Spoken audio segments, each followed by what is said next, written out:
Meus amigos, Salmo 74, escrito por Asaf, diz assim: os teus inimigos bramam no meio dos lugares santos. Não deveriam estar ali, mas estão bramando. Por quê? Porque nós não estamos ocupando esse lugar. Nós não estamos assumindo o que é nosso.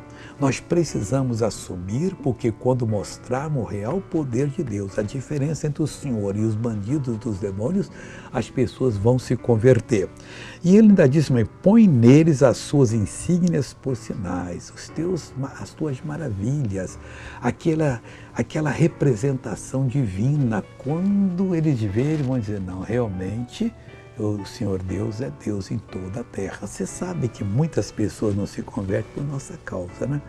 Porque a gente diz que é de Deus, mas estão pedindo dinheiro emprestado, estamos contando derrota, e choro daqui, choro dali. A pessoa não quer saber desse Jesus, quando nós devíamos estar reinando, lucrando muito por sermos de Deus.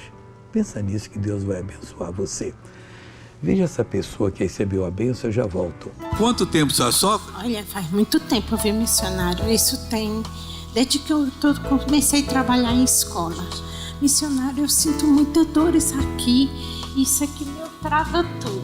E para baixar não estava conseguindo? Ah, não, missionário, porque eu sinto aquela... Quanto tempo, em número assim, quanto tempo a senhora calcula que foi? Olha, missionário, tem uns 3 anos. 3 anos. Então faz agora o que a senhora não podia fazer. Olha só, pessoal.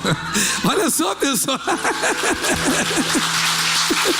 A alegria dela é a minha alegria, a alegria de Jesus, pessoal. Agora eu quero orar com você. Pai, coloca nessa pessoa a marca do teu poder. Oh, meu Deus, isso é muito lindo.